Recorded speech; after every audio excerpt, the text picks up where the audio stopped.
एक second, last class में cover किया था, उधर तक सब क्लियर है?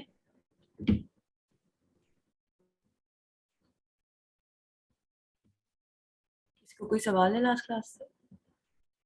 ओके, ठीक है। ओके, सो आज what we are going to do is, हमने लास्ट क्लास में बहुत बेसिक पैसेजेस किए थे, ठीक है?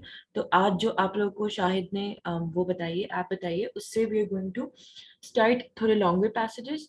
एंड शाहिद आपको मटेरियल प्रोवाइड कर देगा, या उसने आई थिंक कर दिया होगा कि वो आपको जो आज हम पैसेजेस करेंगे उससे भी थोड़े छोटे पैसेजेस जो प्रोवाइड करेगा। तो आज जो आप मेरे साथ क्लास में पैसेजेस करेंगे, that are for introducing you to longer passages. IBA में, आईबी के टेस्ट में समटाइम्स बहुत छोटे पैसेजेस आते हैं जब हम पास्ट पेपर्स करेंगे, या मैं आपको नेक्स्ट क्लास में छोटे पैसेजेस भी कराऊंगी, बट समटाइम्स बहुत बड़े पैसेजेस आते हैं।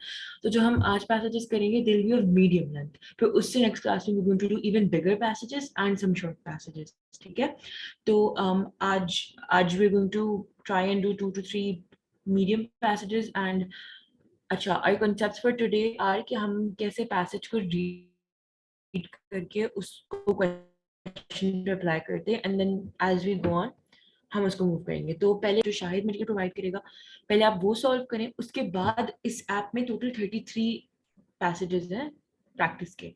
3 तो आप मेरे साथ करेंगे, जो 30 बाकी है वो आप बाद में करिएगा, पहले शाहिद वाले पैसेजेस करिएगा, बिकॉज वो थोड़े बिगनर लेवल है। And as you guys move on, फिर आप लोग को ये हेल्प होती रहेगी, इसमें आंसर्स भी खुद ब खुद ऐप में करेक्ट होते रहते हैं, ठीक है? So today we are going to start, ठीक है? सबसे पहले हम कर रहे हैं प्रैक्टिस टेस्ट नंबर 1, ठीक है? आप लोग सब जिसके पास डाउनलोड हुई है वो खोल लें पैसेज, तो हम उससे स्टार्ट करेंगे। अकीरा की स्टोरी होगी, मिल गई सबको? प्रैक्टिस टेस्ट नंबर 1 सबसे पहला वाला है।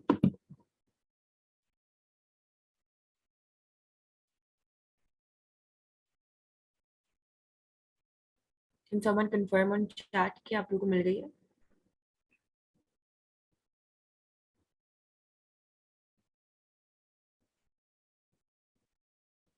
ओके, वो अहमद, आप लोगों को ऐप की लिंक प्रोवाइड की, आप लोगों ने कर लिया download? Okay, I am going to give you guys a minute ताकि आप लोग वो ओपन करो। It's just practice test number 1, Akira की स्टोरी होगी। जिसका नहीं हुआ, I am giving 1 more minute, ठीक है?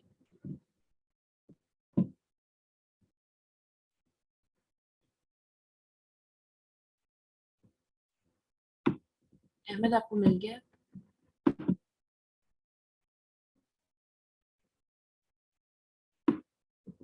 ओके, चलो सबके पास हो गई है ना, ठीक है? इज देयर एनीवन जिसको अभी तक नहीं मिला हो?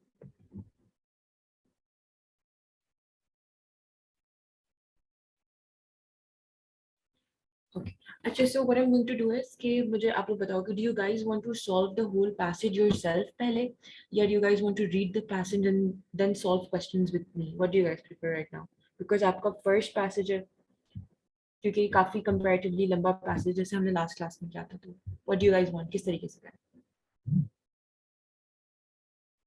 आई वुड प्रेफर कि आप लोग एक दफा पूरा पैसेज खुद अटेम्प्ट करो, एंड उसके बाद जो है ना विल सी के किसके कितने scores, and then will move on उधर से, ठीक है? ओके, यस, वी मैं आप लोग को पूरा पैसेज दूं, what I am going to do is I am going to give you time. पहले सिंस आप लोग का पहला पैसेज है, I am going to give you थोड़ा सा extra time. So since it's 12 10 12 right now, तो the time you guys have is 15 minutes, ठीक है?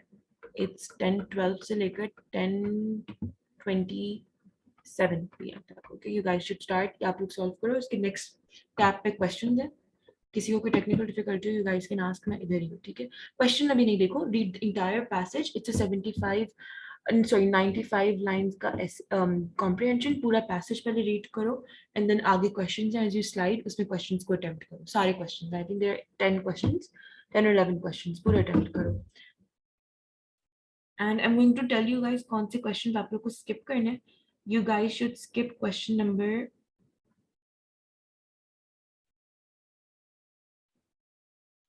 5, and skip question number 5.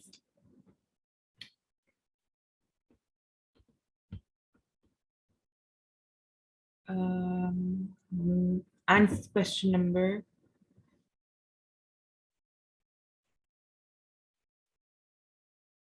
and question number 10. Because ये आप लोगों के सिलेबस का पार्ट नहीं है, these are part for SAT, ठीक है। ये क्वेश्चन नंबर 5 और 10 आप लोगों ने स्किप करने, जो एविडेंस बेस्ड क्वेश्चन है। पैसेज नहीं खुल रहा है, आपका इंटरनेट इशू है निशा, और जिनको समझ आ गया वो ऑलरेडी स्टार्ट कर दे प्लीज। ये एसएटी बेसिकली, ये एसएटी और आईबी की पैसेजेस ऑलमोस्ट सेम होते हैं ना, तो वो ये वो करने वाला है, क्या कहते हैं, प्रैक्टिस का पैसेज है। ओके, ओपन नहीं हो रहा है, इतने सारे लोगों से ओपन नहीं हो रहा, क्या प्रॉब्लम आ रही है? एड्स आ रही हैं? अच्छा, वेब पेज थोड़ी है, ये तो ऐप है ना, ऐप में कोई प्रॉब्लम आ रहा है पेज पर?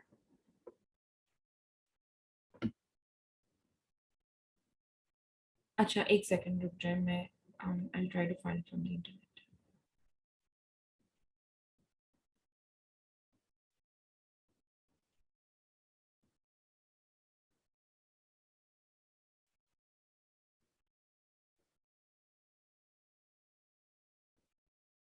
हाँ, this passage is on Khan Academy too, yes I am finding it over there only. एक सेकंड।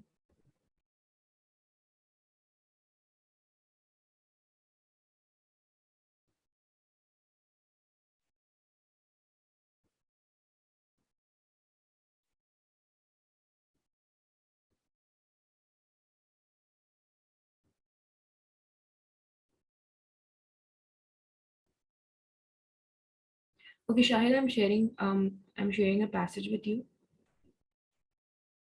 आप ये इनके साथ ये पीडीएफ शेयर कर दें।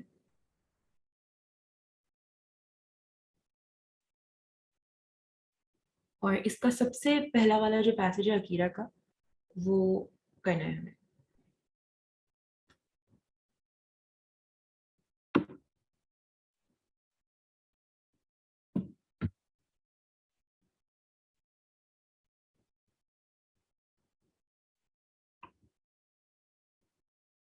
हाँ हाँ, आप लोग रुक जाए, मैंने शेयर कर दिया है वो पैसेज, एक सेकंड रुक जाए, शायद आप लोगों से शेयर कर रहे हैं।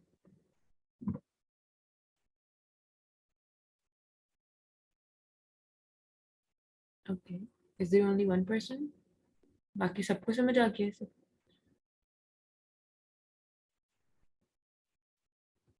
ओके,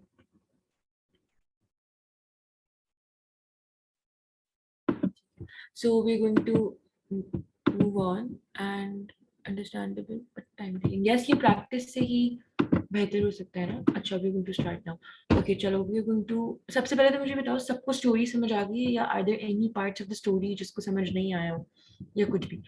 Okay, what सबसे पहले तो before moving on to the questions, we are going to understand कि ये, देखो सबसे पहले need to identify कि ठीक है, this was a story, it was a story about main characters कितने थे, you need to identify that, ठीक है। अभी हम क्वेश्चंस की तरफ नहीं बढ़ रहे, अभी हम बहुत बिगनर लेवल पे कर रहे हैं। Who are the main characters? There were three main characters, right? तीन मेन कैरेक्टर्स थे। Who are these? एक तो हमारी कीरा और Kara, how you want to pronounce it. Then there was,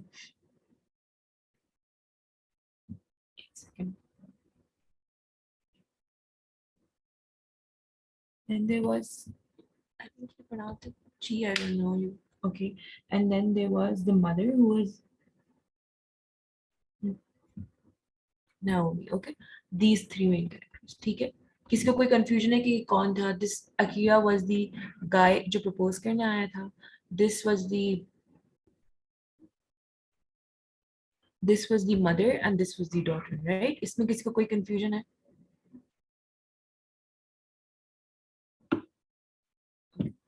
सही है, तो we are going to move on to question number 1, ठीक है।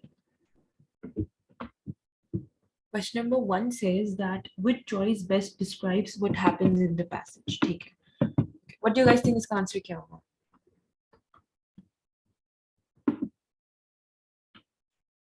Okay, I'm going to wait. I'm going to randomly ask anyone, and you have to like. Okay, Aksa, I want you to put in chat what you think the answer is. Okay, you said it's D. Okay. Anyone else? Okay, there is a confusion between D and B. किसी का कोई C or A answer पे? Okay. Aksa, why do you think it's D? I want you to write just one liner. Why do you think it's D?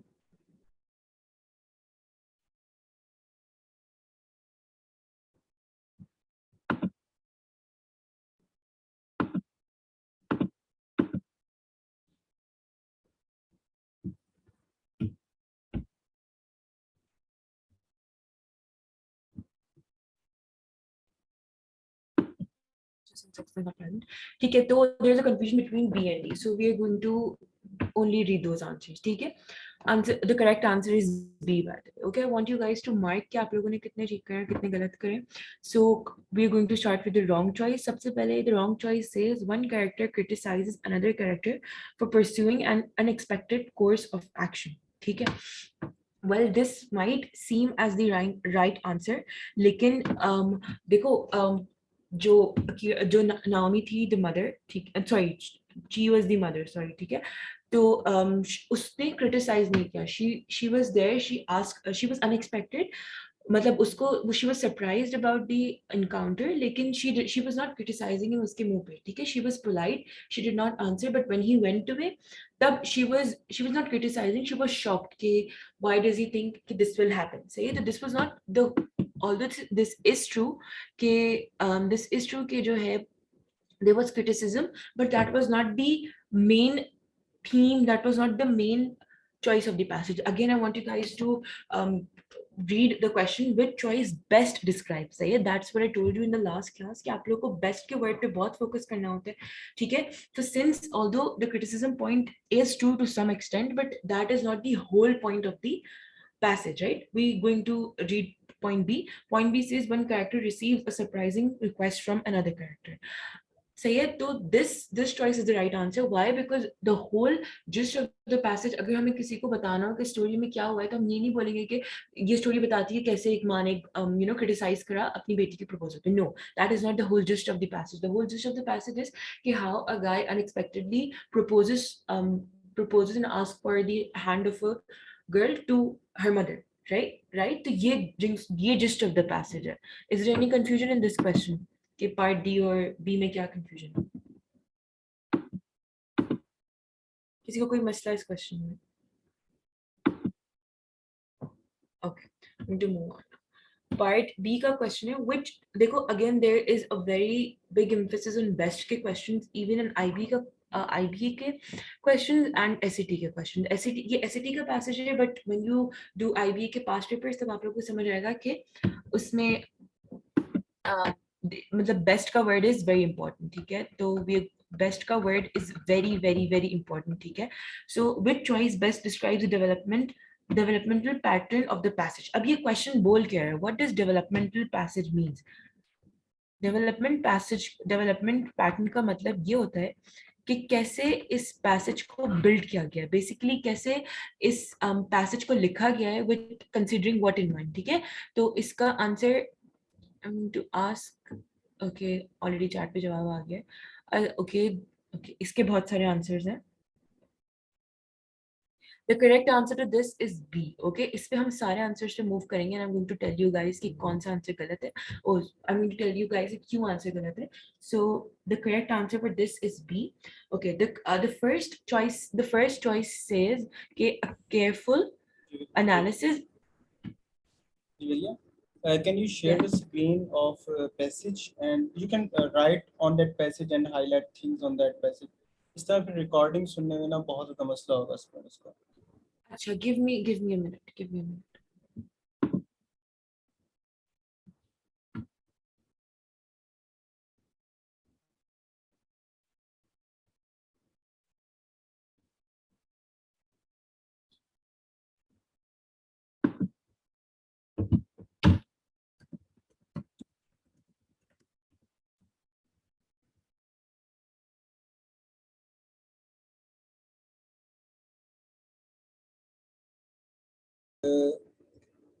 क्योंकि इसकी difficulty level set से ज़्यादा ही होगी, कम नहीं होगी।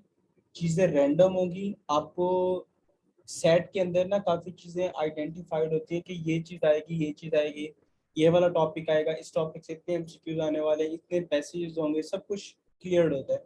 आईबी के पैसेज, आईबी के इंग्लिश पोर्शन में कोई चीज़ भी क्लियर नहीं होगी आपको। मे बी आपको एक पैसेज वो दे दें, मे बी वो आपको पाँच पाँच या छः पैसेजेस दें और हर पैसेज में से आपने सिर्फ एक एमसीक्यू का जवाब देना हो, और वो पैसेज भी बड़ा नहीं होता, वो पैसेज 4 से 5 लाइनों का होता है। ठीक है, इस तरह से भी वो पैसेज दे सकते हैं, वो आपको बड़ा पैसेज भी दे सकते हैं। अब बड़े और छोटे पैसेज के अंदर डिफिकल्टी आपको जब आप, मैं आपको ज़्यादा से ज़्यादा पैसेज इसीलिए दे रहा हूँ ताकि आप अपने आप को हैबिट टू रीड बना लें कि आप जितना भी पढ़ें आपको परेशानी ना हो। होता क्या है कि जब पेपर के अंदर, ये अक्सर स्टूडेंट आप में से ऐसे होंगे जो छोटे पैसेज को प्रैक्टिस करते रहेंगे, लेकिन जब पेपर में बड़ा पैसेज आ जाएगा तो दे विल कंफ्यूज अब क्या करें। और उस कंफ्यूजन, इस तरह की कंफ्यूजन बहुत से स्टूडेंट्स को ट्रॉमाटाइज कर देती है पेपर में। और I know a lot of the students जिनको इंग्लिश पोर्शन की वजह से रिजेक्ट होना पड़ा। अक्सर मैथ की वजह से रिजेक्ट होता है क्योंकि मैथ का पोर्शन बहुत डिफिकल्टी लेवल भी थोड़ा सा अप है। मैथमेटिक्स में भी हम इसी तरह कर रहे हैं। अभी मैं आपको सिर्फ ग्राउंड लेवल के ऊपर चीज़ें दिखा रहे हैं। कल अगली क्लास का ना, जब हम मैथमेटिक्स की आपको मैं कुछ वर्ड प्रॉब्लम्स की तरफ लेकर जाएंगे और कुछ एडवांस टॉपिक्स की तरफ लेकर जाएंगे तो डिफिकल्टी लेवल बढ़ेगा। बट मैथमेटिक्स और इंग्लिश में आपने प्रैक्टिस नहीं छोड़नी। इंग्लिश के पोर्शन में जो मैं आपको पैसेज दे रहा हूँ ये तो दे ही रहा हूँ, but try on your hand कि आप भी उन चीज़ों को प्रैक्टिस करते रहें। Otherwise it will be very difficult for you in the end, और आप परेशान हो जाएंगे कि ये हमारे साथ क्या हो रहा है। Okay, so Javeria just share the screen. Sorry guys for the delay. ठीक है, we were on question number 2. ठीक है, which choice best describes the developmental pattern of the passage? तो मैंने आप लोग को बताया developmental pattern basically वो होता है कि how has this story, how has the passage been developed. ठीक है, तो we're going to move choice by choice. ठीक है, अब इसमें remember I told you elimination का method होता है, so you guys have to follow that. अच्छा, इसमें says the a careful analysis of a traditional practice. ठीक है, अब why does this word makes the answer wrong? Because हमने passage जब पढ़ा तो उसमें it says कि जो है whatever Akira did, however he proposed, was not the traditional way. ठीक है, उसने जिस तरीके से propose किया that was in fact the most untraditional way that was expected of them. ठीक है, तो this is a wrong answer because the traditional covered है. Okay, ठीक है, this is the right answer इसमें हम end पे आएंगे. Okay, a definitive response to a series of questions. What is a definitive response? A definitive response is कि जब आपसे कोई सवाल पूछा जाए या आपको कोई सिचुएशन दी जाए और आपने उसका उसी वक्त कंफर्म्ड रिप्लाई दे दिया, बट नो, उसकी अम्मी ने, नाओमी की अम्मी ने नहीं रिप्लाई दिया था. In fact she was stunned and उस मतलब Akira had to leave because कोई रिप्लाई नहीं मिल रहा था. ठीक है, तो this would be the wrong answer because of this word. You need to identify words और phrases जिसकी वजह से आंसर गलत हो रहा है. ठीक है, and option D says a cheerful recounting of an amusing anecdote. ठीक है, what अच्छा इसका मतलब क्या? What is an anecdote? Anecdote is basically a story or an incident और मतलब जिसको आप नरेट कर रहे हो. ठीक है, तो a cheerful recounting of an amusing incident, anecdote. तो बेसिकली ये ऑप्शन ये बोल रहा है कि स्टोरी एक बहुत हैप्पी मतलब एक बंदा है जो बहुत हैप्पीली उसको रिमेंबर कर रहा है कि ओ ये हुआ था मेरे साथ और बहुत अम्यूजिंग वे में बता रहा है वो, but that did not happen, right? मतलब कि स्टोरी ना ही चेयरफुल है ना ही this is an amusing anecdote. ठीक है, एंड अब हम आते हैं ऑप्शन नंबर बी पे, which says a detailed depiction of a meaningful encounter. ठीक है, ठीक है, सबसे पहले तो अच्छा meaningful, how can you decide कि मीनिंगफुल एनकाउंटर था या नहीं? जब आपने पैसेज पढ़ा होगा, जब आपने पैसेज रीड करा होगा तो आप लोग ऊपर आपने देखा होगा कि there were words like के in the glistening surface of a courtyard, rain drenched paving. तो वहां पे मतलब बहुत डिटेल्ड, एक तो ये डिटेल की आ गई बात. उसके बाद his voice was soft refined, he straightened and stole a differential peak at her face. ठीक है, तो मतलब it shows कि एक बहुत meaningful respectful conversation थी between the mom and the guy who was proposing. ठीक है, तो that is why it's the answer is B. ठीक है, is there any देखिए यहाँ पे ये भी लिखा है in the dim light his eyes shone with sincerity, she felt herself starting to like him. This shows कि हाँ ये जो interaction था that was indeed meaningful. ठीक है, तो ये meaningfulness को show कर रहा है. तो that's why the answer would be B, ठीक है. So is there any confusion कि आंसर बी क्यों है, डी क्यों नहीं है, या व्हाटएवर. जिसने गलत आंसर बताए थे उनको क्लियर हो गई ये बात?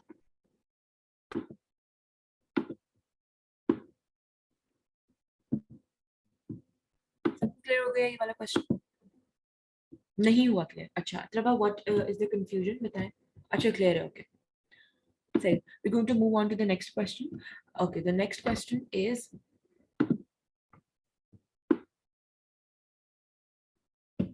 as used in line 1 and line 65 directly most nearly means. अच्छा, what is this?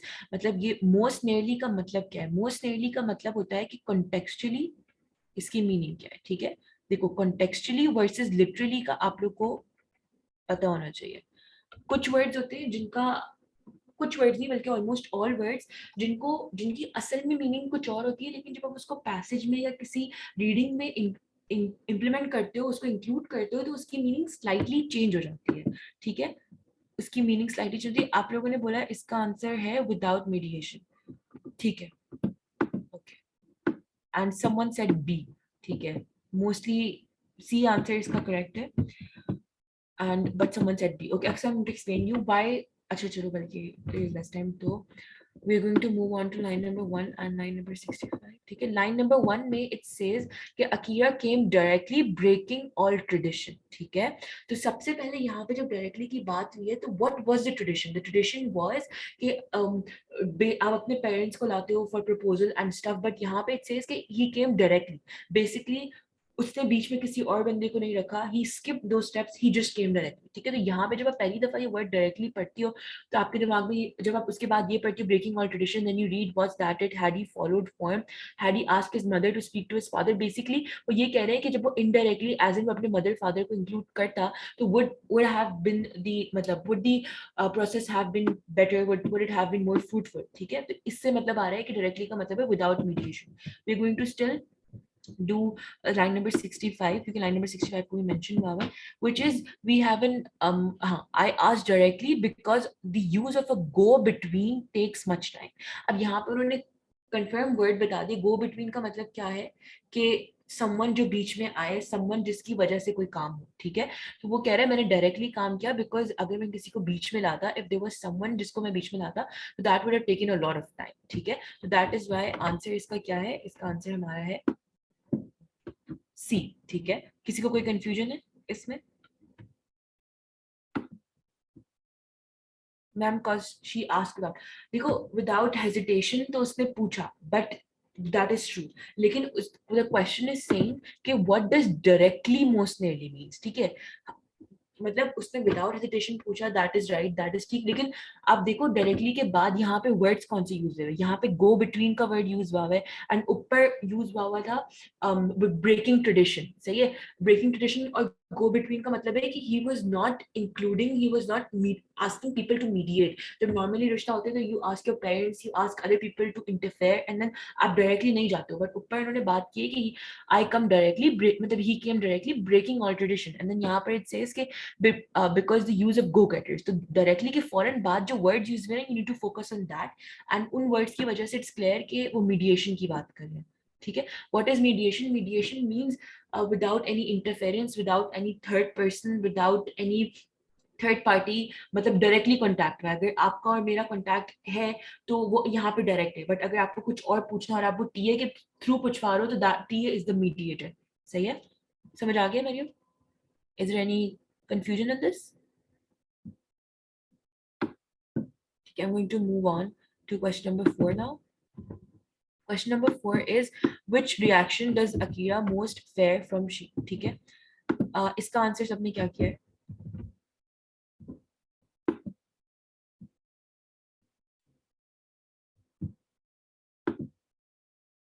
A, A, A, A. Okay, most of them. Okay, some are D's and एक C है. Okay, most of them are A's. ठीक है. A is the correct answer. ठीक है.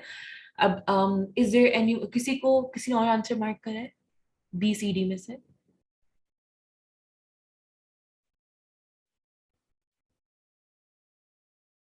Is there anyone जिसने B, C या D mark किया?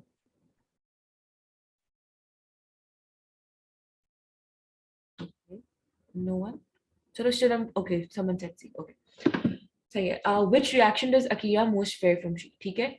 A is the correct answer, उसमें मैं N में आऊंगी. But I'm going to go over B, C, and D all. She will mistake his earnestness for immaturity. अच्छा देखो, यहाँ पर what I want you guys to do is, remember मैंने आप लोगों को बताया था कि there is something called author versus our opinion, right?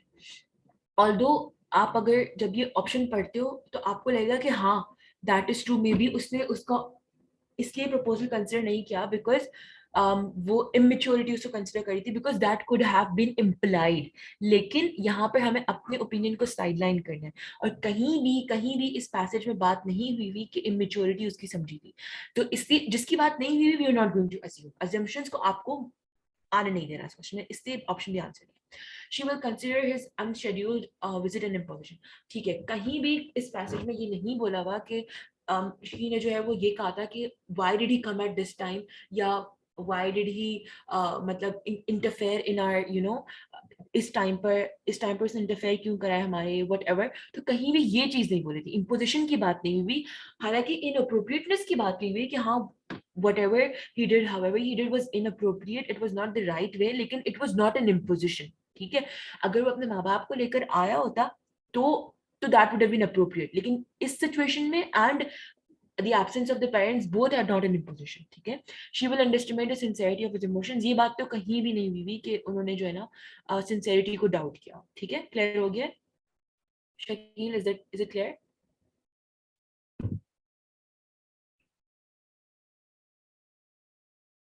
I'm going to move on to question number 6 now, because question number 5 मैंने आप लोगों को skip करा है. In the passage Akira addresses she as, okay, इसका आंसर सबने क्या किया है? Okay, most of you, these are right. D is the right answer. अच्छा, अब डी वाले टाइप ना करें, जो जिन्होंने बाकी ऑप्शंस करे वो मुझे बता सकते हैं क्या ऑप्शंस किए आप लोगों ने?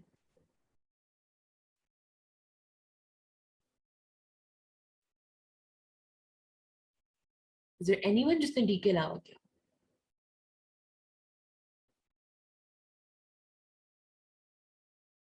Okay, I felt A. Okay, अच्छा ठीक है.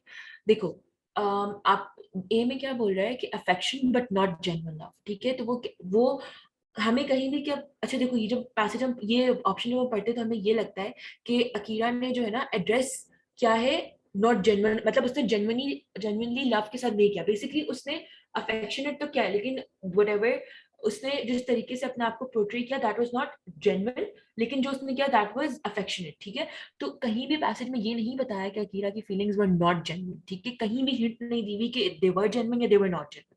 तो हम इस पे बात कर ही नहीं सकते, जो चीज नहीं बताएगी हम उस पर बात नहीं कर सकते. तो ए तो आंसर नहीं हो सकता. Objectivity but not complete impartiality, ये आंसर तो बिल्कुल भी ठीक नहीं है, बिकॉज मतलब इम्पार्शियलिटी तो थी नहीं. ठीक है, and amusement but not mocking disparagement. देखो, amusement नहीं थी, he was very serious about it, इसलिए this was not the option. Respect but not utter deference. ठीक है, रिस्पेक्ट थी, yes. And what is utter difference? ठीक है, अटर डिफरेंस का मतलब है कि जैसे आप जब अटर डिफरेंस मीन्स के आप जब पोलाइट सबमिशन, मतलब आप पोलाइटली किसी को रिस्पेक्ट से बात करते हो without being aggressive, without being harsh, तो दैट इज अटर डिफरेंस. ठीक है, अटर का मतलब है अटर को आप इस सेंस में मतलब ले सकते हो, अटर डिफरेंस मीन्स कि आप उससे पोलाइटली रिस्पेक्टफुली बात करो. तो this will be the correct answer, this will not A correct answer नहीं होगा. ठीक है, तो इसका आंसर डी हो गया. Now we going to move on to question number 7. The main purpose of the first paragraph is to. ठीक है, so we are okay. Tell me इसका आंसर सबको क्या लग रहा है? A C. Okay, A, 3 A's and 1 C's. और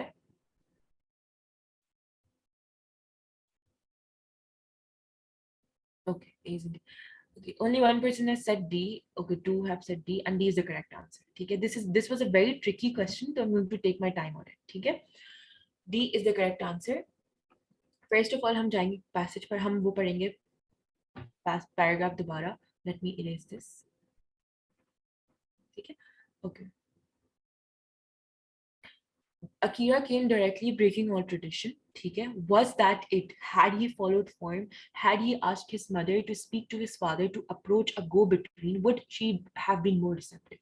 तो इस पैराग्राफ में बात हो रही है अकीरा के डूइंग्स की, how he propose and she के रिसेप्शन एज इन शी के रिस्पॉन्स की, ठीक है। तो बेसिकली ये पैराग्राफ अगर आप समझो तो इट सेज कि अगर अकीरा ने चेंज किया होता अपने वेज, अगर वो अपने माँ बाप को लेकर आया होता, अगर उसने ट्रेडिशन फॉलो किया होता, would she's answer have been different, मतलब उस क्या वो यस बोल देती। तो basically they are they are reacting to how she responded, मतलब उन्होंने किस तरीके से पैसेज को स्टार्ट करा है, उन्होंने पैसेज को स्टार्ट करा है एक क्वेश्चन के साथ, ठीक है। एक क्वेश्चन के साथ उन्होंने पैसेज को स्टार्ट करा है जिससे रीडर का आपका ध्यान बढ़ता है कि अच्छा उसने ऐसा क्या किया था कि शी रिसेप्टिव नहीं थी, ठीक है। तो आपका फौरन ध्यान आ जाता है यहाँ पर। तो वो कर क्या रहे हैं, वो कह रहे हैं would she have been more receptive, यहाँ पे बात कर रहे हैं उसके रिस्पॉन्स की टू अकीराज प्रपोजल, ठीक है। तो अब हम सारे ऑप्शन पढ़ते हैं।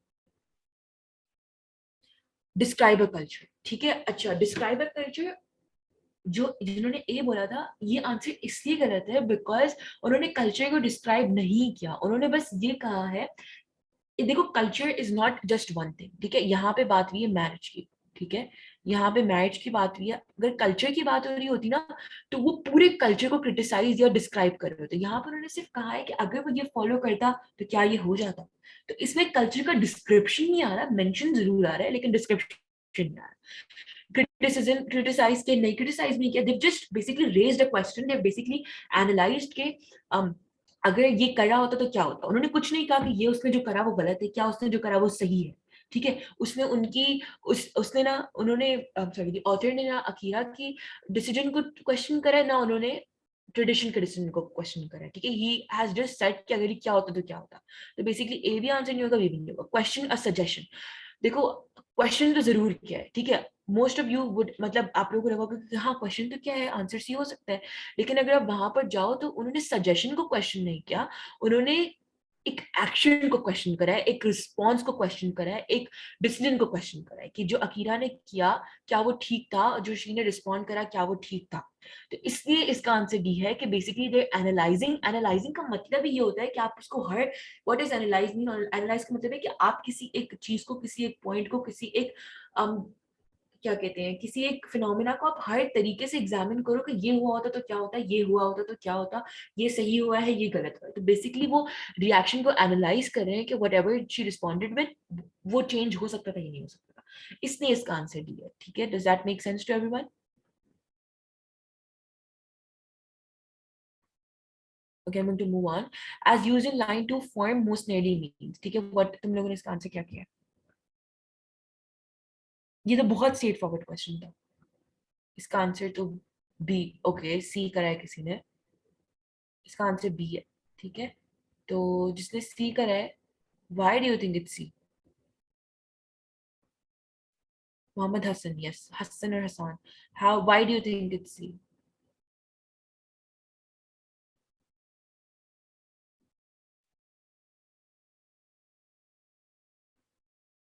आई felt like it make sense. अच्छा देखो, one tip I am going to give you guys, जब आप लोग question, this is going to help you guys a lot, जब आप लोग करेक्ट आंसर मार्क करते हो ना, उसी वर्ड को रिप्लेस कर दो उस जगह पर जाकर जहां पे ये वर्ड लिखा हुआ है, और सबको रिप्लेस करके देखो क्या सेंस बन रहा है या नहीं, ठीक है। तो हम हमारा करेक्ट, हमारी कंफ्यूजन इन दोनों के बीच में, ठीक है। तो हम इन दोनों को रिप्लेस करेंगे, ये और ये तो पक्का नहीं है, ठीक है। Customer structure, we are going to move to line 2। Okay, Akira came directly breaking all tradition, was that it, एक second, was that it, had he followed form, had he followed form, तो आपने बोला है had he followed structure, ठीक है। देखो ये marriage की बात हो रही है, ये कल्चर की बात हो रही है, यहाँ पे कोई स्ट्रक्चर नहीं होता, कल्चर में कोई स्ट्रक्चर नहीं होता। ट्रेडिशंस होते हैं, नॉर्म्स होते हैं, कस्टम्स होते हैं, वैल्यूज होती है, लेकिन स्ट्रक्चर तो नहीं हो सकता ना आपका। अब आप इसको रिप्लेस करो, had he followed structure, structure का मतलब एक प्रॉपर हायरार्की, ठीक है, प्रॉपर एक स्टेप बाय स्टेप, ठीक है। ठीक है, that would have made sense, लेकिन द क्वेश्चन इज सेइंग के मोस्ट नियरली मीन्स, यहाँ पे उसी की बात आ जाती है, ये बेस्ट डिस्क्राइब का दूसरा वर्जन है, ठीक है। द मोस्ट नियरली और बेस्ट डिस्क्राइब का मतलब एक ही है, तो आपको देखना सब सुटेबल कौन सी बात है। तो was that it, had he followed custom, ये बात ज्यादा सूटेबल नहीं लग रही कि had he followed the ritual, had he followed the norm, had he followed the form, had he followed the custom tradition, ये ज्यादा सेंस बन रहा है ना स्ट्रक्चर से ज्यादा, इसलिए इसका आंसर कस्टम होगा। ठीक है हसन, आपको क्लियर हो गया? Okay, so now we going to move to question number 9। Okay, why does Akira say his meeting which he is a matter of urgency, line number 32। आप लोगों ने इसका आंसर क्या मार्क किया?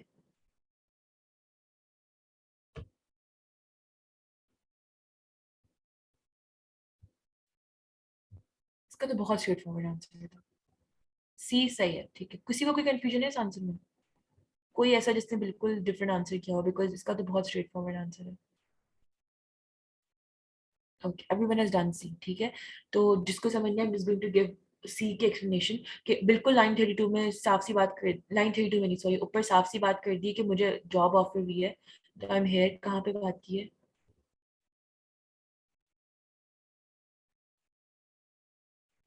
ये, I don't want to trouble you normally, एक second, I don't, एक minute, okay हाँ, लाइन नंबर 40 में लिखा है, I don't want to trouble you normally I would approach you more properly but I have received word of a position, I have an opportunity to go to America as dentist for Seattle's Japanese company. ठीक है, तो यहाँ पर तो बिल्कुल साफ सी बात कर दी कि उसने क्यों ये किया था। ठीक है, अब शाहिद आपसे दूसरा पैसेज शेयर करें। अच्छा, इस पैसेज में किसी को कोई भी मसला है या मैं आगे बढ़ूँ?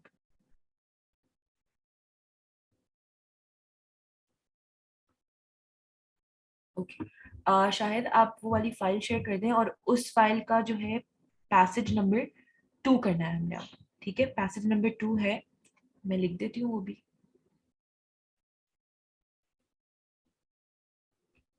Yeah, I showed that part ठीक है, 2 in the book.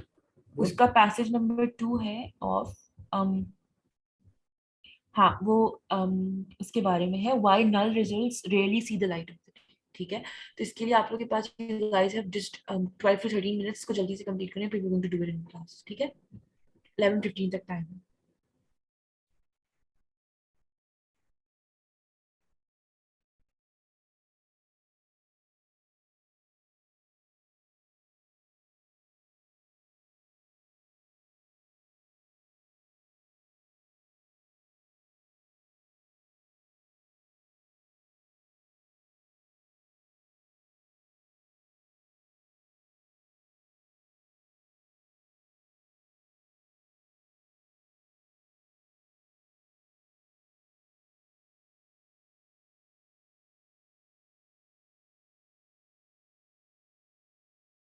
Basically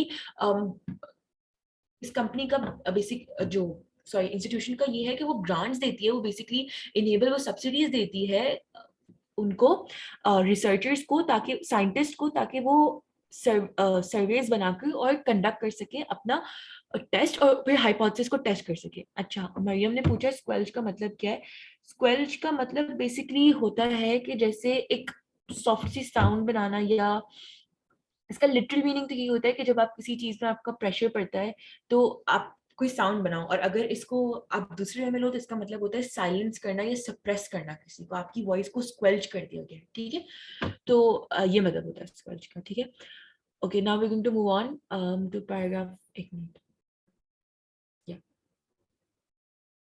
okay, Malhotra, okay, Malhotra's team tracked down working papers from most of the experiments that weren't published। अब यहाँ से वो बात कर रहे हैं कि जो बंदा था, अब उसने काम किया कैसे। अब यहाँ पे स्टार्ट हो रहा है आपका मेन प्रोसेस के उन्होंने जो काम किया वो क्या किया। ठीक है, अब आपको हर पैराग्राफ का मेन आइडिया या उसका पर्पस निकालना जरूरी है। हमने इसके ऊपर वाले पैराग्राफ को नहीं निकाला, ये वाले का हमने रिजल्ट निकाल लिया। इसका बेसिकली ये है कि कैसे, मतलब वो बिगिनिंग स्टेजेस बता रहे हैं ऑफ नील मल्होत्रास स्टडी के, जो साइंटिस्ट होते हैं वो रिसर्चेस करते कैसे हैं, किसकी बेसिस पे करते हैं। ठीक है, फिर उसके बाद उन्होंने वर्किंग पेपर्स निकाले। ठीक है, और उन्होंने रीड करा, उन्होंने सब जो पब्लिश थे नहीं थे उन सबको देखा, ठीक है। Malhotra's team tracked down working papers from most of the experiments that weren't published and for the rest asked grantees what had happened to the results, ठीक है। grantees वो होते हैं जिनको grants मिली होती है, ठीक है। grantees वो होते हैं जो बेसिकली आपको ग्रांट देते हैं, ठीक है। जो ग्रांटीज होते हैं जो आपको ग्रांट सॉरी सॉरी ग्रांटीज होते हैं जिनको आप ग्रांट देते हो, तो बेसिकली वो लोग जो रिसर्च कर रहे हैं, ठीक है, उनकी बात हो रही है कि उनकी बात हो रही है, ठीक है। In the email responses some scientist cited deeper problems with the study or more pressing matters, but many also believe the journalists wouldn't be interested. The unfortunate reality of the publishing world is that null effects do not tell a clear story, said one scientist. Never published, definitely disappointed not to see any major effects.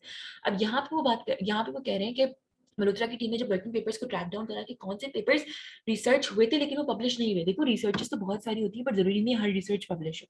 जैसे आपके news channels होते हैं उसमें 1000 news आती है, लेकिन जो interesting news होती है जिनसे आपको पता है कि एक स्पार्क होगा, एक ऑडियंस में, एक जो व्यूअर्स है उनमें एक हाइप होगी, वही पब्लिश होगी sir. Similar is the case with this कि जो डल मतलब आपकी रिसर्च होती है जिनमें कोई इतना सिग्निफिकेंट रिजल्ट नहीं आया होता उनको पब्लिश नहीं किया जाता, बिकॉज उसमें और भी मैटर्स होते हैं, मतलब सिर्फ बहुत सारी प्रॉब्लम्स होती हैं, ठीक है। एंड सबसे बड़ी प्रॉब्लम क्या है कि जर्नलिस्ट इंटरेस्टेड नहीं होंगे, ठीक है। तो अनफॉर्चुनेट रियलिटी यही है, इससे मतलब जर्नलिज्म की यही रियलिटी कि जब तक आपकी स्टोरी क्लियर नहीं होती, जब तक आपकी स्टोरी इंटरेस्टिंग नहीं होती, तो आपके कोई पब्लिश नहीं करता, ठीक है। उसके बाद it says के their answers do not suggest to Malhotra that rescuing findings from the file drawer will require a shift and expect वो यहाँ पे कह रहे हैं कि ये चीज जानकर जो उसने ईमेल्स पढ़ी उससे उसको ये समझ आया कि अच्छा हमें चेंज क्या करना है, हमें एक्सपेक्टेशंस को चेंज करना है, हमें बेसिकली नल हाइपोथेसिस जो नल रिजल्ट्स है ना उनकी इंपॉर्टेंस को बताने लोगों, क्योंकि नल रिजल्ट्स क्यों इंपॉर्टेंट है, ठीक है। What needs to change is the culture. The authors believe about what will happen if the result is research is written.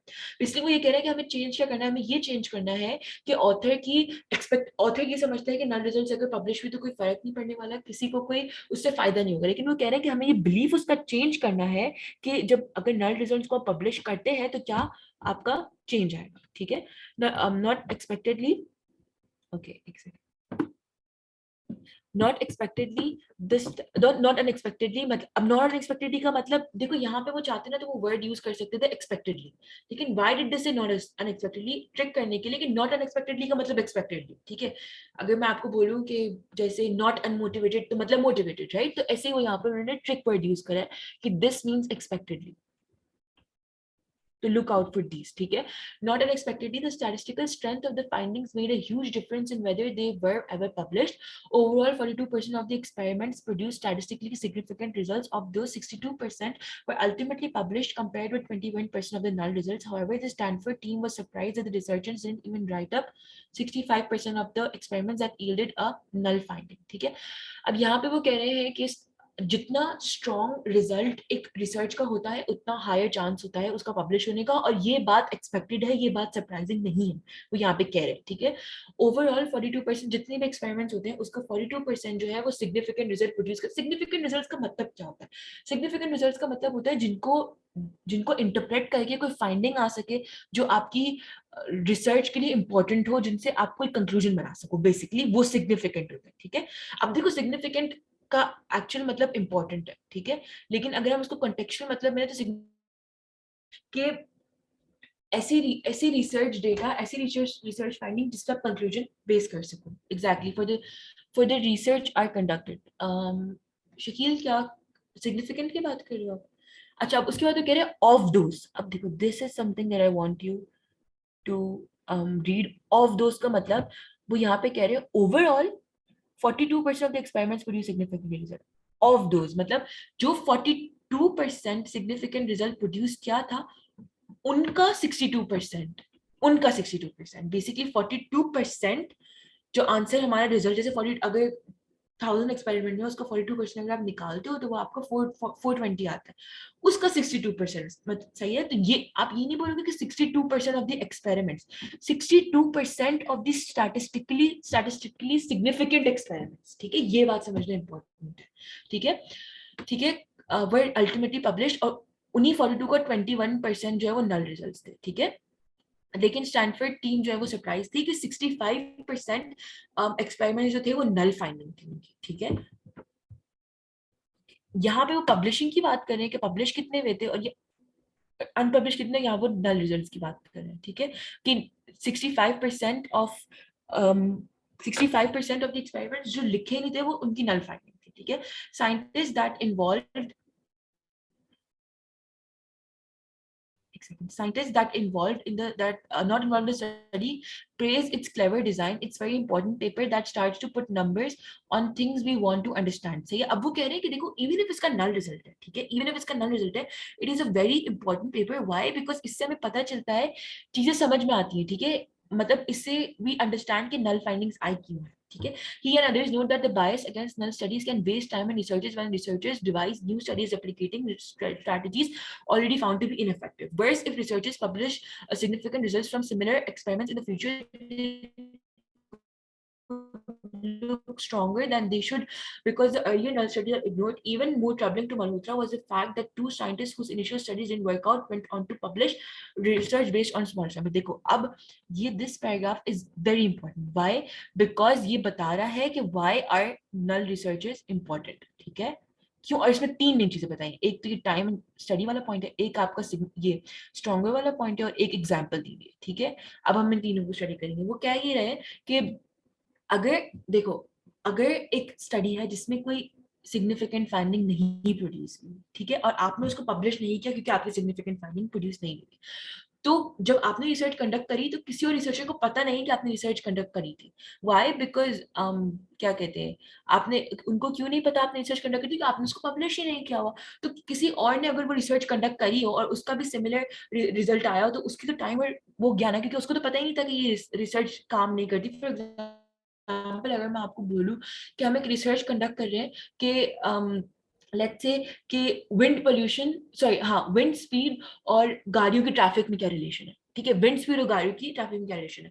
कि अगर मैंने रिसर्च कंडक्ट करी और मुझे पता चला कि भाई कोई रिलेशन है ही नहीं, 0%, और मैंने बोला कि ये तो नल, मतलब बेसिकली समझो मैंने बोला कि ये कोई सिग्निफिकेंट फाइंडिंग, बल्कि ये तो सिग्निफिकेंट फाइंडिंग हो गई। लेट्स से अगर मैंने, हाँ, अगर मेरा हाइपोथेसिस है कि हाँ सिग्निफिकेंट रिजल्ट आएगा कि हाँ ये रिलेटेड है, ये मेरी फाइंड, ये मेरा हाइपोथेसिस है कि हाँ ये रिलेटेड है, लेकिन मेरा रिजल्ट आता है कि ये तो कुछ सिचुएशन में रिलेटेड है, कुछ में नहीं है, मतलब आप रिड्यूस नहीं कर सकते, तो ये मेरी नल फाइंडिंग हो गई। तो मैंने ये प्रोड्यूस, मैंने ये सबमिट ही नहीं की, मैंने पब्लिश नहीं करा, मैंने बोला इसका तो कोई फायदा नहीं है। क्या पता किसी और रिसर्चर ने भी ये क्वेश्चन रेज किया हो, उसने भी जो है ना वो रिसर्च की हो, उसका भी सिमिलर रिजल्ट आया, तो उसका तो टाइम गया ना, क्योंकि हमें तो पता है कि वो रिजल्ट नल था, उसको नहीं पता। हम पब्लिश कर देते तो अगर वो उसको रीड करता तो उसको भी पता चल जाता कि हाँ ये टॉपिक रिसर्च करने वाला नहीं है, बिकॉज ऑलरेडी इस पर रिसर्च हुई भी है, ठीक है। अब उसके बाद वो कह रहे हैं कि worse if researchers publish significant results they could look stronger. अब जैसे अगर किसी और ने रिसर्च करी और उसका बहुत बड़ा कोरिलेशन आ गया कि हाँ बहुत बड़ा रिलेशन है, हर हर गाड़ी जो है ना, हर पैसेंजर, हर ड्राइवर जो है ना, वो कहते हैं कि विंड स्पीड से हमारा रिलेशन है हमारी ट्रैफिक पे, लेकिन जो नल रिजल्ट्स आए थे वो तो पब्लिश ही नहीं हुए, तो उससे आपकी रिलायबिलिटी जो न्यू रिसर्च है उसकी खराब हो जाती है, क्योंकि अगर वो भी पब्लिश हुई थी तो जो रीडर है वो बोलता है कि अच्छा दो फाइंडिंग है, एक तो नल रिजल्ट प्रोड्यूस कर दिए और एक स्ट्रॉन्ग रिजल्ट है, समझ आ रहा है ये चीज। उसके बाद वो कह रहे हैं कि एक दो रिसर्चर्स थे जिन्होंने, जिनकी पहली दफा स्टडी वर्कआउट नहीं करी, तो उन्होंने उनको पब्लिश नहीं करा। तो उन्होंने किसको पब्लिश करा? स्मॉलर सैंपल की स्टडी को पब्लिश करा, ठीक है। तो वो कह रहे हैं कि ये ट्रबल बात है कि आप सैंपल चेंज करके नल फाइंडिंग्स को इग्नोर करके रिसर्च दोबारा कंटिन्यू करो। उसके बाद वो कह रहे हैं कि the non-test version of the same study in which we use a student sample did yield fruit। तो वो कह रहे हैं उन्होंने सैंपल चेंज करा और फिर उनका रिजल्ट चेंज हो गया। तो बेसिकली जो सैंपल डिफरेंट पहला वाला था उससे कोई नल रिजल्ट आया था, ठीक है। Registry for data generated by all experiments would address these problems, the author argued. They say they should also include a pre-analysis plan, that is a detailed description of what the scientist hopes to achieve and how the data will be analyzed. Such plans would help deter researchers from tweaking the analysis after the data is collected in search of more published. अब यहाँ पे इस paragraph में वो क्या कर रहा है? Registry for data generated by experiments would address this problems. Basically वो सॉल्यूशंस प्रोवाइड कर रहा है इस नल रिजल्ट की पब्लिशिंग को लेकर, ठीक है। वो क्या रिजल्ट सजेस्ट कर रहा है? वो कह रहा है कि अगर एक प्री एनालिसिस प्लान हो, प्री एनालिसिस प्लान का मतलब कि जो रिसर्चर है वो बताए कि हम क्या अचीव करना चाह रहे हैं और जो डेटा आएगा उससे हम क्या एनालाइज करेंगे। तो फिर जब वो पब्लिश हो चुका होगा, तो जब वो डिसाइड हो चुका होगा, तो फिर वो जो ऑथर है, जो रिसर्चर है, वो बार बार अपनी फाइंडिंग्स, अपने हाइपोथेसिस को ट्वीक नहीं कर सकता क्यों ट्वीट नहीं कर सकता, मतलब वो ट्वीट नहीं कर सकता in search of more publishable results. अगर उसका फाइंडिंग नल भी आई है तो उसका ऑलरेडी एक रजिस्ट्री बन चुकी है जिसमें उसका प्री एनालिसिस प्लान पब्लिश हो चुका है, उसका प्री एनालिसिस प्लान इंक्लूड हो चुका है, तो अब वो चेंज नहीं कर सकता। ठीक है, तो ये आपका पूरा पैसेज था। ठीक है, अब you going to see the this,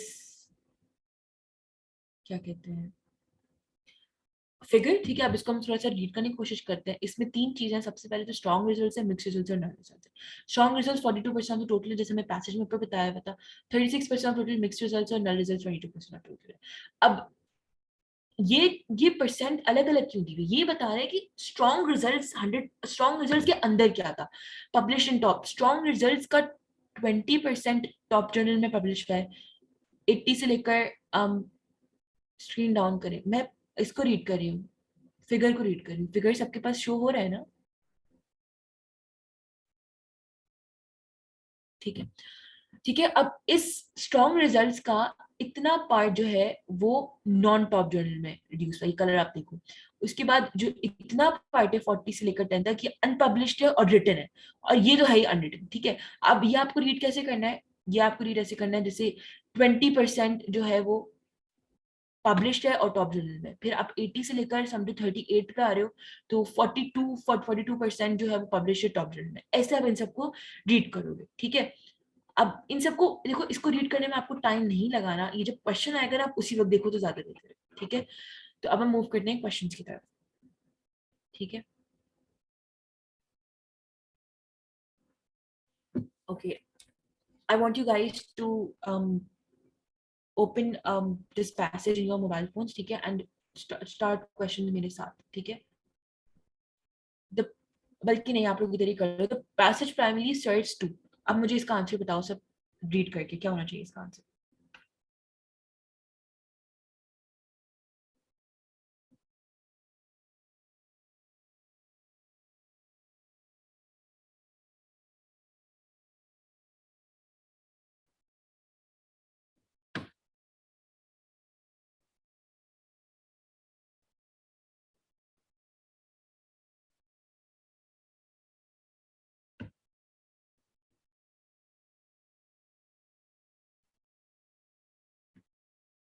okay, everyone saying कि आंसर होना चाहिए बी। ठीक है, ओके,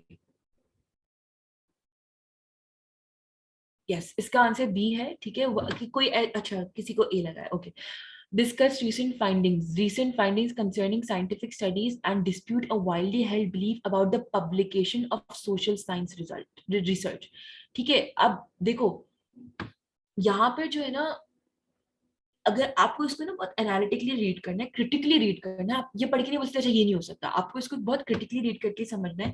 डिस्कस रीसेंट फाइंडिंग्स, अच्छा देखो कहीं भी उन्होंने किसी चीज की रीसेंट फाइंडिंग्स को डिस्कस नहीं किया, उन्होंने एक पुराना, एक हमेशा से जो कॉन्सेप्ट चलता आ रहा है नल फाइंडिंग्स का, उसको डिस्कस करें। ठीक है, तो रीसेंट फाइंडिंग्स उन्होंने एक दो पीसेस की डिस्कस की है एग्जाम्पल के तौर पे, बट उन्होंने सिर्फ वो डिस्कस नहीं किया हुआ कि क्या, उन्होंने फाइंडिंग्स को डिस्कस नहीं किया, उन्होंने एक रिसर्च प्रॉब्लम को कंसिडर करें।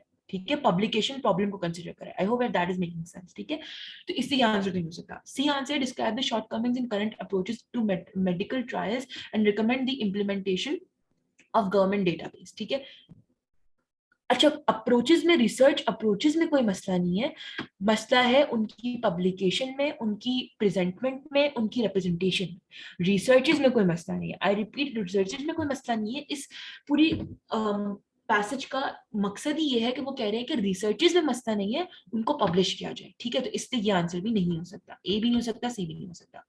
Provide context as part of a call for stricter controls in social sciences and, सिर्फ सोशल साइंस की बात नहीं है यहाँ पर।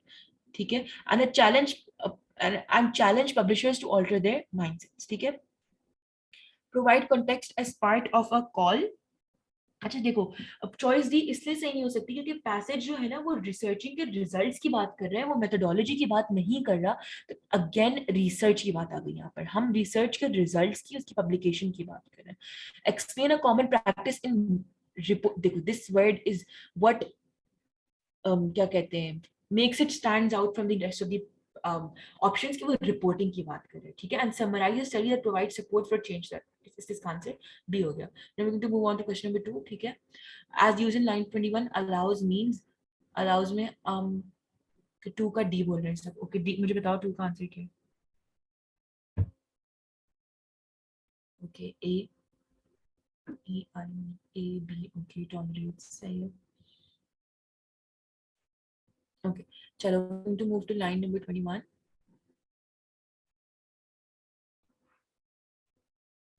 Erase with me. सही है।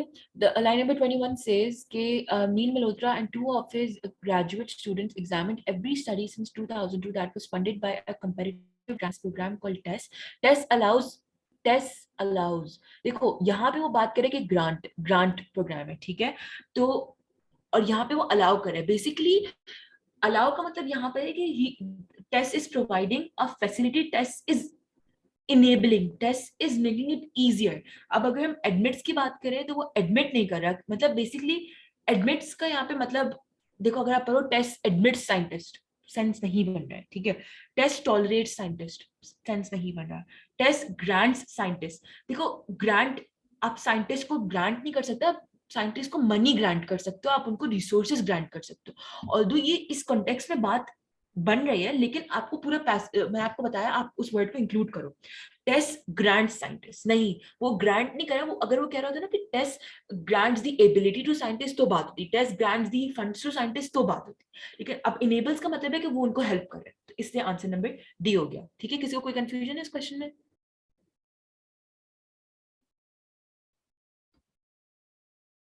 ठीक है, perfect. We are going to move on now. अच्छा, इसका question number,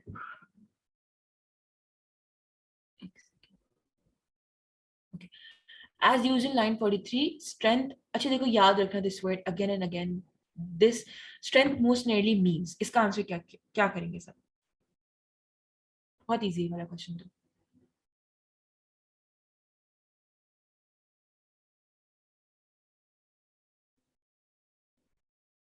13D perfect. Is there anyone जिसको ये सवाल समझ नहीं आया, जिसको लगाओ इन तीनों में से कोई है? इन तीनों में से कोई क्यों नहीं हो सकता? बिकॉज यहाँ पे स्ट्रेंथ जो है ना, फिजिकल स्ट्रेंथ की बात नहीं हो रही, यहाँ पे बात हो रही है मेटाफोरिकल, यहाँ पे बात हो रही है फिगरेटिव स्ट्रेंथ की, ठीक है। तो इसलिए सिग्निफिकेंस स्ट्रेंथ, अगर मैं बोलती हूँ कि I have a lot of strength, I can pick up like 10 kgs, तो यहाँ पे फिजिकल स्ट्रेंथ की बात है। लेकिन मैं बोलूँ कि जैसे this trauma has given me a lot of strength, तो ये स्ट्रेंथ इमोशनल स्ट्रेंथ की बात होगी। अगर मैं बात करूँ कि मैंने जो रिजल्ट फाइंड किए they hold a lot of strength, तो यहाँ पे बात हो रही है importance. You get it, to contextual meaning is very important। इसलिए ये टफनेस फिजिकल है, ये एक्सर्शन फिजिकल है, एट्रीब्यूशन फिजिकल है, ये दिस इज द स्टैटिस्टिकल जिसको कहते हैं सिग्निफिकेंस, उसकी बात होगी, ठीक है। तो इसमें कंफ्यूजन नहीं है। आगे हम मूव ऑन करते हैं। Next question is, this passage indicates that a problem with failing to document null results is that, इसका आंसर बताएं सर।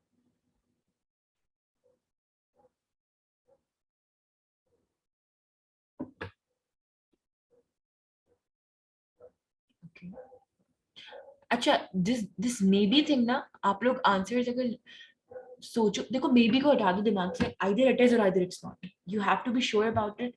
आप ये नहीं कह सकते कि ए मे बी या डी हो सकता है, आपको कंफर्म होना है आंसर पे, ठीक है। अच्छा अच्छा, इस पे बहुत सारी प्रॉब्लम है, तो हम इसको देखेंगे इस आंसर को। देखो मैंने आप लोग को ऊपर यहाँ पर मैंने प्रॉब्लम्स बताई थी कि व्हाई इज नल रिजल्ट्स की पब्लिकेशन इंपॉर्टेंट, राइट।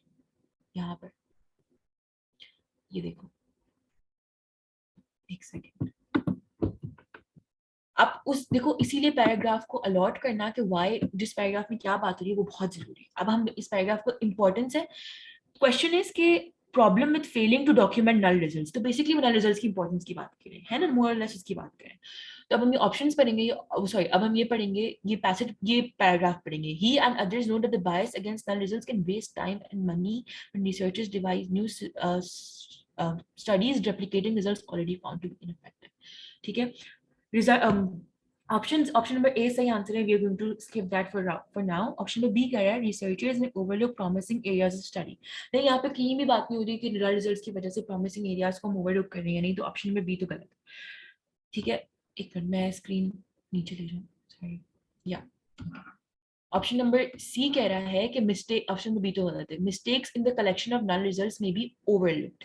ठीक है, नहीं हम पब्लिकेशन की बात करें, हम कलेक्शन की बात नहीं कर रहे अगेन। ठीक है, the bias against null results will be disregarded. अब देखो ये the passage indicates that the problem with failing to document null results is that the bias against null results will be disregarded. नहीं, ये problem, ये ये तो fail मतलब basically बायस regarded है, हमें उसी को रिवर्स करना है। ठीक है, तो ये तो ऑप्शन नहीं हो सकता।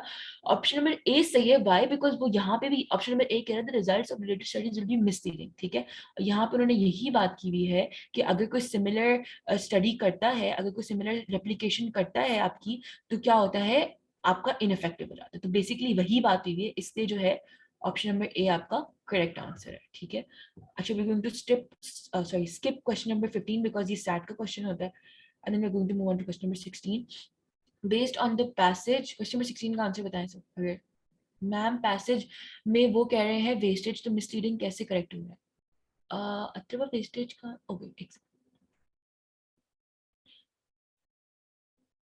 अच्छा okay I get got your question. देखो यहाँ पे वो बात कर रहे हैं, हम इस पूरे पैराग्राफ की बात करें। ठीक है, यहाँ पर एक तो बात आ गई आपकी वेस्टेज की, और आप पूरा पैराग्राफ अगर आप पढ़ो ना तो वो बात कर रहे हैं कि worse it research if research, तभी मैंने यहाँ पे नॉन इंपॉर्टेंट लिखा है कि if researchers publish significant results in the future they could look stronger then they are. ये मिसलीडिंग की बात हुई है। ठीक है, मिसलीडिंग का मतलब बेसिकली यही है हमारे ऑप्शन में कि आपका एक तो इनफेक्टिव भी हो जाता है और आपका जो रिजल्ट है वो सही भी नहीं आता।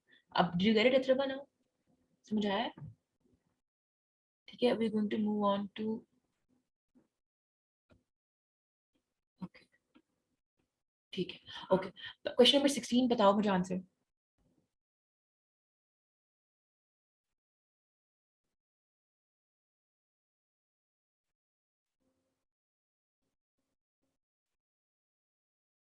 Okay, this question is very important because remember मैंने आप लोगों को बताया, आज भी मैंने दोबारा समझाई ये चीज। अच्छा, इसका answer by the way B है। ओके ठीक है, चलो हम एक्सप्लेन यू गाइस क्यों बी है।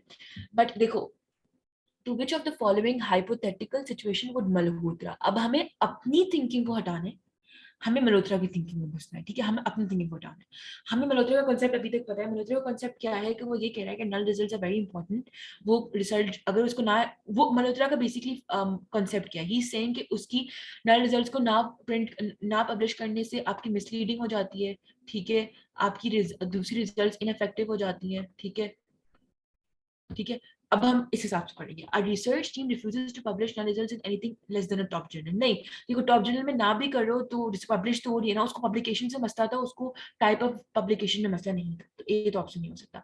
अब आप लोगों ने सी बोला है, a research team unknowingly repeats a study that produced null results for another research team। A research team unknowingly repeats a study that produced research for an other team. ठीक है, ये आंसर इसलिए नहीं हो सकता क्योंकि देखो, ऑल्दो पहला पैराग्राफ, पहला सेंटेंस जो है ना, वो ऊपर जो पहला हमने पैराग्राफ पढ़ा था वो ये कह रहा है कि हाँ पब्लिक मतलब क्या कहते हैं, आपकी पब्लिक नई पब्लिकेशन से प्रॉब्लम्स बहुत सारी आएंगी। लेकिन अगर देखो वो जो ऊपर पैराग्राफ है ना ये वाला, वो ये भी कह रहा है कि ये वाला पैराग्राफ आप लोग दोबारा रीड करो, this one read this.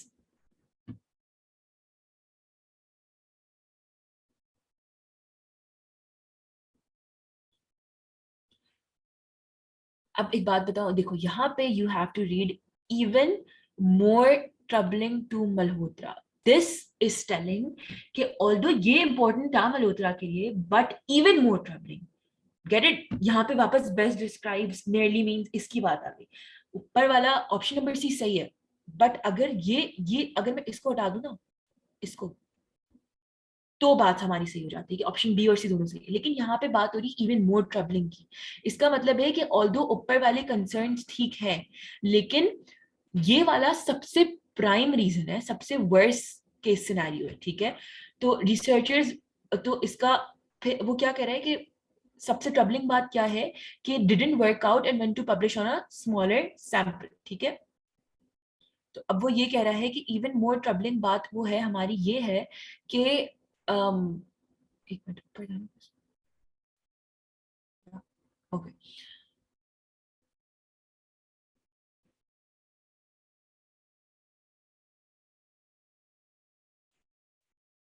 Okay, इसका फिर ऑप्शन बी इससे करेक्ट आंसर है, because a research team excludes the portion of data that produce. अच्छा, अब वो ऊपर बात ही कर रहे थे कि हम जो स्मॉलर सैंपल वाला, I need you guys to listen to this very attentively, कि ऊपर वो बात ये कर रहे थे कि जो आपका जो दो लोग थे जिन्होंने रिसर्च कैरी आउट किया था, ठीक है, उन्होंने दो रिसर्च कैरी की थी। एक दफा उन्होंने की थी लार्जर सैंपल के साथ, एक दफा उन्होंने की थी स्मॉलर सैंपल के साथ। लार्जर सैंपल वाले को उन्होंने पब्लिश नहीं किया था बिकॉज उससे नल रिजल्ट आ रहे थे, एंड स्मॉलर सैंपल से उन्होंने पब्लिश किया था। And this is the incident that was more troubling to Malhotra, ठीक है। दिस इज, अब ये ऑप्शन भी कह रहा है research excludes the portion of data that produce null results when reporting its result in a journal. तो यही तो क्या था उन्होंने बंधु ने, कि उन्होंने नल रिजल्ट्स को एक्सक्लूड कर दिया था ताकि वो सिर्फ अपनी जो प्रॉपर रिजल्ट्स है उनकी बात कर सके, ठीक है। अब ये आ गया समझ सबको? Is it clear guys?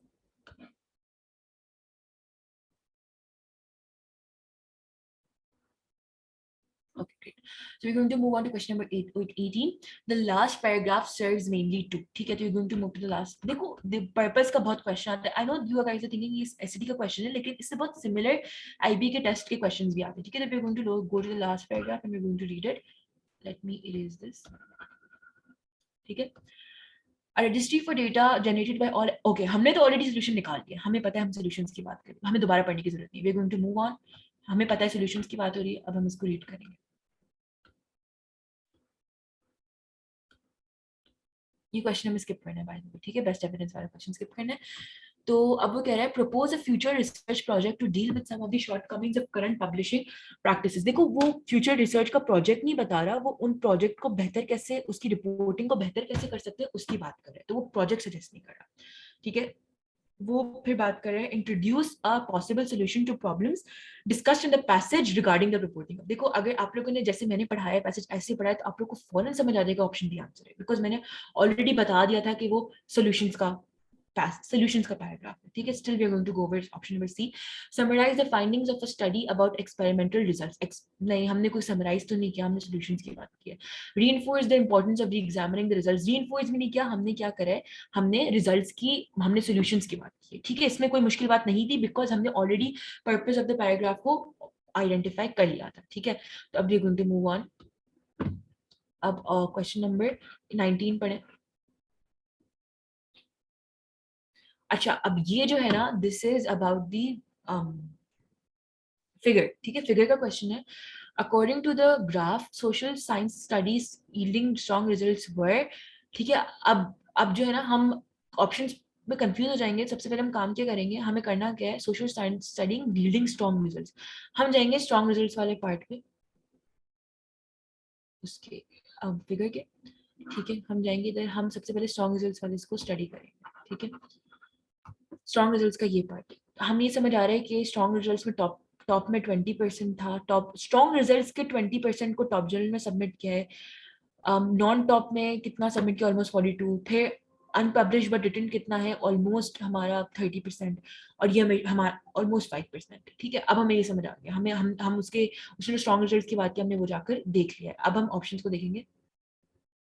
पहले भी देख लिया, मसला नहीं है, लेकिन कंफ्यूज हो जाएंगे सब, ठीक है. Unwritten over 50% of the time, नहीं, हमने अभी डिसाइड किया कि वो 5% टू 5% है. Unpublished but written 50% of the time. अच्छा, चलो. अनपब्लिश्ड बट ये देख लेते हैं. Publish in a top journal approximately 20% of the time. फॉरन समझ आ गया हमें, ये आंसर है, ठीक है. Publish in a non top journal almost 80%, नहीं, ऑलमोस्ट 80% की बात नहीं हुई. देखो, हालांकि जो आप लोग ऊपर जाओगे आप लोग कहोगे कि हाँ ये 80% पे ही तो रुक रहा है. हाँ, लेकिन ये सिर्फ इतना सा पार्ट है, ये सिर्फ अलग पार्ट है, ये अलग पार्ट है और ये अलग पार्ट है, ठीक है. आई होप दैट मेक सेंस, ठीक है. तो सी आंसर हो गया इसका, ठीक है. इसमें किसी को कोई कंफ्यूजन है?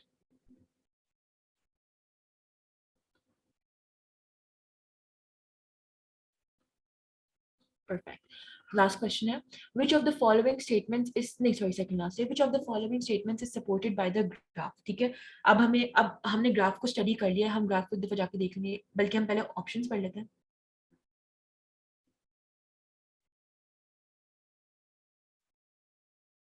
Studies with mixed results were just as likely to be published as they were to be left either unpublished or unwritten, ठीक है. तो वो ये कह रहा है कि हम बेसिकली वो ये कह रहा है कि अनपब्लिश और अनरिटन की बात सेम है, ठीक है. फिर वो कह रहा है students with mixed results occurred more frequently. अब हम एक काम करते हैं, हम ना इसको पेज व्यू को 2 पेज कर देते हैं, ठीक है।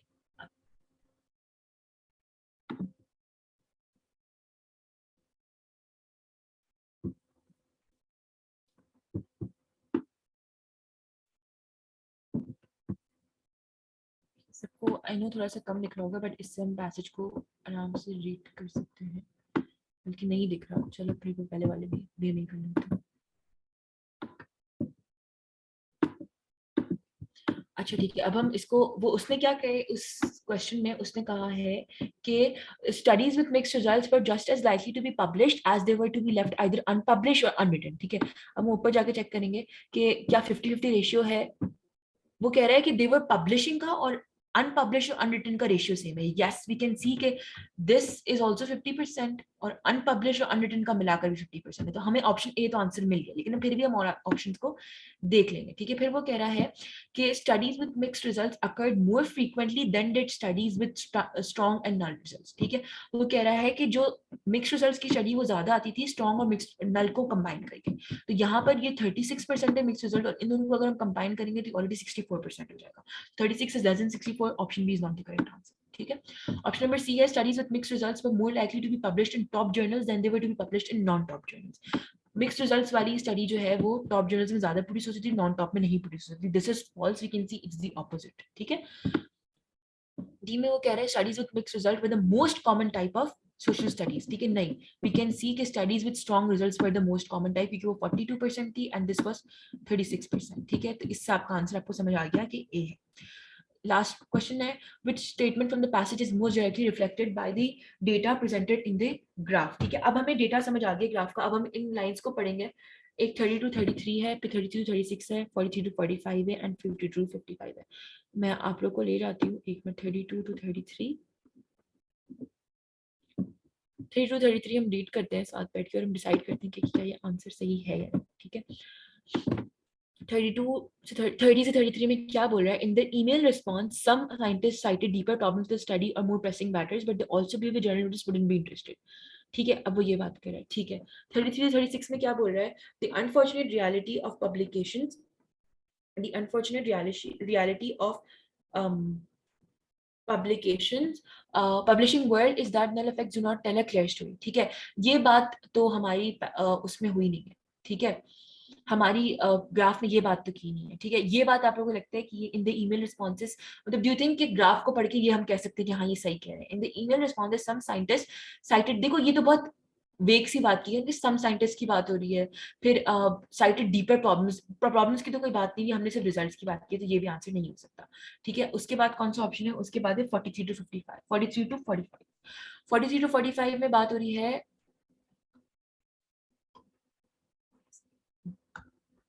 not expectedly, not unexpectedly, the statistical strength of the findings made a huge difference in whether they were ever published. Do you guys think ये बात सही है? अगर हम फिगर में जाकर देखते हैं तो स्टैटिस्टिकल इंपॉर्टेंस उसकी पब्लिकेशन को इम्पैक्ट कर रही है ना। अगर आप टोटल पब्लिकेशन देखो कि स्ट्रॉन्ग वाले रिजल्ट्स वाले 60% पब्लिश थे, नॉन टॉप और टॉप जर्नल्स को मिलाकर ये वाले 50% थे, और ये वाले तो सिर्फ 20% थे। Does that make sense to you guys? And last option कह रहा है लाइन 52 टू 55। लाइन 52 टू 55 पर अगर हम मूव करते हैं तो वो कह रही है कि it's a very important paper that starts to put numbers on things. ठीक है, वी वांट टू अंडरस्टैंड। बिल्कुल, मतलब ये तो बिल्कुल भी इससे रिलेट नहीं करा। ठीक है, आप ये बात देखो तो सिर्फ ये वाली लाइन जो है ये अग्री करिए कि हाँ ग्राफ का जो रिजल्ट है वो इस लाइन से अग्री कर पा रहा है। ठीक है, तो is there any question about this particular question? किसी को कोई सवाल है, किसी को समझ नहीं आया हो? परफेक्ट। कोई सवाल है इन दो पैसेजेस से रिलेटेड? कुछ भी, कोई कंफ्यूजन, एनीथिंग?